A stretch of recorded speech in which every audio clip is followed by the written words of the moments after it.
নন্দীগ্রামের রিয়াপাড়াতে পুলিশের লাঠিচার্জের পর বিজেপি কর্মী সমর্থকেরা পুনরায় চণ্ডীপুর নন্দীগ্রাম রাস্তা অবরোধ করে। ঘটনাস্থলে এসে পৌঁছান রাজ্যের বিরোধী দলনেতা তথা নন্দীগ্রামের বিধায়ক শুভেন্দু অধিকারী। কর্মীদের উপর পুলিশি লাঠিচার্জের প্রতিবাদে আগামীকাল রিয়াপাড়া পুলিশ ফাঁড়ি তালাচাবি লাগানোর ঘোষণা করেন তিনি। এরপর আহতদের রিয়াপাড়া হাসপাতালে অ্যাডমিট করাতে নিয়ে যান।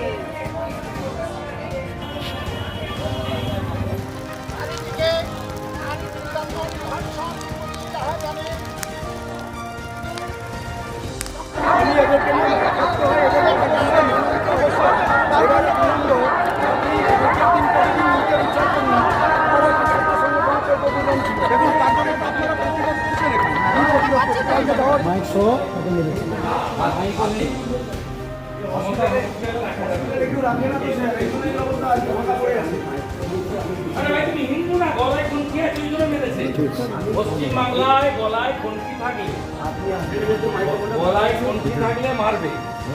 বৈষ্ণব না কিস্তি মেরে মাইক কিন্তু ধরা আছে, তারপর মাইক সেলে কিস্তি তো মারবে।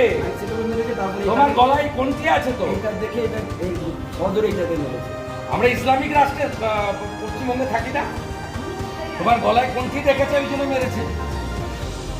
আমি আর যে হিন্দুরা ভোট দেন মমতাকে একটু দেখুন, দেখুন যে হিন্দুগুলো আছে ভোট দেন তো 500 টাকার লোভে। আর কানালের গ্যাসটা এমন চুরি টাকা সব নার্সিংহোমে নিয়ে যাও, কালকে রিয়াপাড়া ফাঁড়িতে তালা লাগাবো।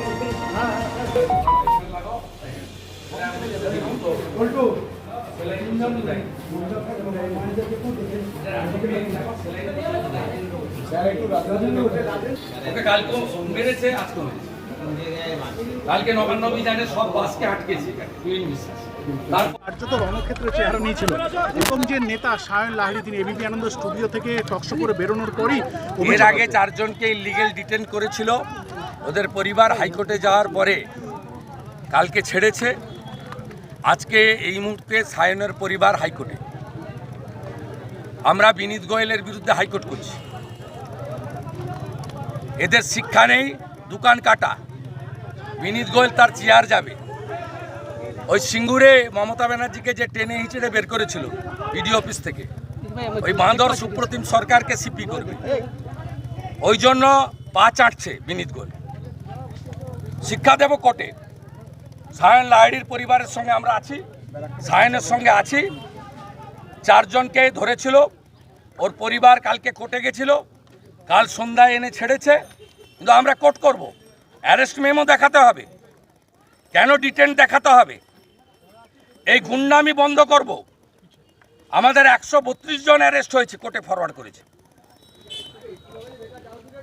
প্রস্তুত থাকুন, একদিনে 3টে অভিযান হবে। কারা করবে জেনে যাবেন, কবে করবে জেনে যাবেন। নবান্ন, লালবাজার, কালীঘাট, একদিনে। দফা 1 দাবি 1, দফা 1 দাবি 1, দফা 1 দাবি 1, দফা 1 দাবি 1। আমার বোনের রক্ত, আমার বোনের রক্ত। দাদা ব্যারাকপুরে গুলি দাদা।